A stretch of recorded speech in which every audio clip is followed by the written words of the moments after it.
यति राम्रो स्टाकोट लाउँदाखेरि पनि बाख्राको ओठालो जस्तो देख्ने यो मान्छे चाहिँ को नि?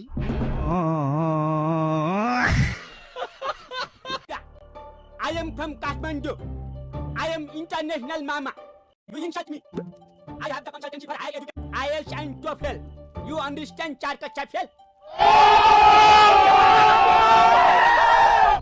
10 लाख रुपैयाँ चिठो परेछ दिनाको खुरुको भन्न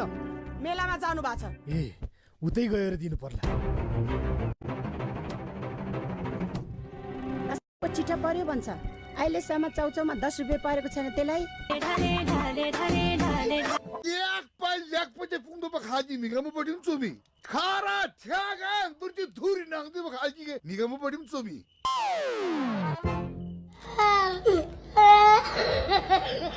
क्या कस्तो खालको त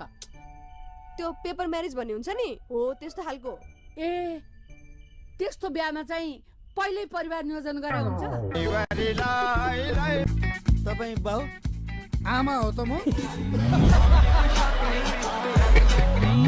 अर्को बिहा देख्ने तम्रो बाउको बिहा मेरो बालाई चाहिँ नमुसो हजुर बिचरा मेरो बा आजीवन बिहे नगरी कुमारै भएर मरे अनि तमलाई चाहिँ के बड्डा भैँसीले पायो जी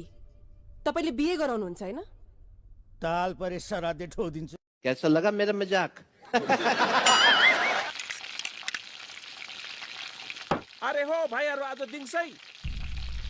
जुगाको औषधि हो र राति मात्र खानलाई पानी छ मेरो खराब पानी छ श्रीमान भान्जा सोमत छैन श्रीमानलाई भान्जा भन्ने बानी सारालाई भान्जा भान्जी भनिरहेको एक दिन ससुरालीमा जाँदाखेरि ससुरालाई नै भान्जा छोड्दिन्छु bye bye tata good bye गया आज त आफै बजाउनु भा के गर्नु त कर्णेल सर पालेको हत्तो पत्तो छैन पाले भनेर भर्ना गरे भाले परेछ मलाई सारा दुनियाँले माग्ने बुढो भनेर अति हेपे अब यसको नाम चाहिँ दिनी बुढो भोलि पर्सि लालाको बिहामा बाजा बजाउनु पर्दा थाहा पाउनु खाऊ न भनेपछि तिम्रो शङ्ख नबजी मेरो सानै नबज्ने भयो नि त बुद्धि नभा बुद्धि